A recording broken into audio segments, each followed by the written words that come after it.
Mengapa kebijakan mekanisme distribusi LPG 3 kg akhirnya dibatalkan oleh Presiden? Mengapa sebuah kebijakan publik dapat menimbulkan kekisruhan di tengah masyarakat, seperti upaya masyarakat untuk mendapatkan gas LPG 3 kg? Kekisruhan ini diakibatkan oleh kebijakan Menteri ESDM yang kurang baik.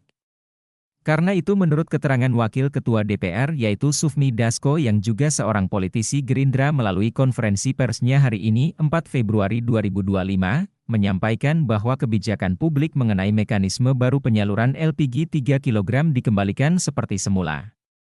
Lagi pula menurut Sufmi Dasko kebijakan ini bukanlah kebijakan Presiden, namun kebijakan dari Menteri ESDM. Karena itu Presiden Prabowo menginstruksikan kepada Menteri ESDM agar mulai hari ini 4 Februari LPG 3 kg kembali dijual di tingkat pengecer. Tentu instruksi dari Presiden ini menunjukkan bahwa menterinya belum paham tentang bagaimana membuat sebuah kebijakan yang efektif. Sebuah kebijakan yang baik dan efektif tidaklah dilihat semata hanya bersandar pada ukuran karena tujuannya baik. Namun yang terpenting harus mempertimbangkan akibat dari sebuah kebijakan yang diambil, di mana kali ini kurang mempertimbangkan dengan seksama dampaknya.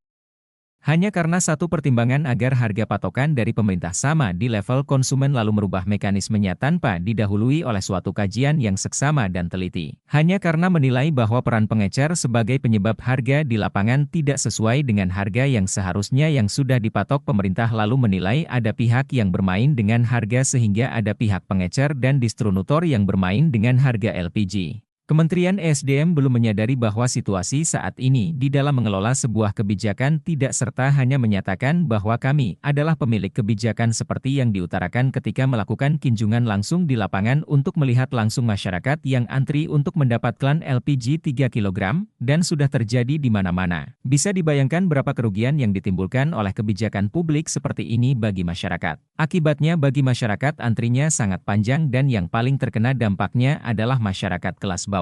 Harapan kita tentunya pemerintah saat ini dan ke depan sudah harus mulai merubah mindset dalam membuat suatu kebijakan publik, dan senantiasa memposisikan dirinya sebagai satu-satunya institusi yang berhak membuat kebijakan tanpa melibatkan pihak-pihak yang terkena langsung dan tidak langsung dari kebijakan yang dibuatnya. Kasus antrian panjang untuk mendapatkan LPG 3 kg merupakan contoh sebuah kebijakan publik yang bersifat blunder dan merugikan citra Presiden sendiri. Padahal seorang menteri adalah pembantu Presiden yang selalu berkali-kali mengemukakan keberpihakannya pada rakyat kecil. Sebuah kebijakan yang baik dan benar dan tidak akan merugikan pihak yang terkena dampak dari kebijakan yang dibuat, target kebijakan, atau paling tidak meminimalkan dampaknya, tidak semata-mata hanya dinilai dari pihak pemerintah saja. Sebuah kebijakan yang efektif tentu akan menghindari cara-cara yang bersifat sentralistik atau bersifat elitis. Mindset pemerintah, masyarakat atau yang akan terkena dampaknya tidak perlu dilibatkan cukup apa yang dianggap baik oleh elit, pemerintah, maka kebijakan itulah yang langsung diterapkan.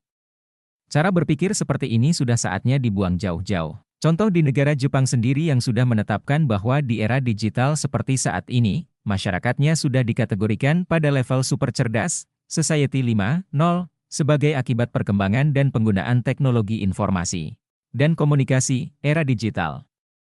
Sehingga kebijakan yang diambil oleh pemerintah menempatkan masyarakatnya sebagai pembuat kebijakan. Pemerintah hanya menjadi fasilitator lahirnya kebijakan yang akan menyelesaikan masalah masyarakat itu sendiri. Berbeda dengan beberapa menteri saat ini, yang masih menempatkan dirinya sebagai elit dan terpisah dari masyarakatnya dan satu-satunya pemegang hak membuat kebijakan. Padahal selaku pembantu Presiden seharusnya menjaga kebijakan yang diambil oleh tuannya yaitu Presiden. Sebuah kebijakan yang akan dibuat semestinya terlebih dahulu mempertanyakan apa prasyarat keberhasilan suatu kebijakan publik ketika ingin diimplementasikan, apa saja hambatan utama keberhasilan implementasi kebijakan. Selain itu harus bisa dipahami dengan jelas dan clear mempertanyakan bagaimana prakondisi untuk suksesnya kebijakan publik, dan apa hambatan utama dari keberhasilan kebijakan publik jika diimplementasikan. Karena itu, sebaiknya pemerintah itu terlebih dahulu mempertimbangkan beberapa faktor yaitu, pola dan metode komunikasi apa yang digunakan, apakah sumber daya yang diperlukan mencukupi, bagaimana sikap yang harus digunakan oleh pelaksana kebijakan publik ke target yang menjadi sasaran dari kebijakan publik tersebut,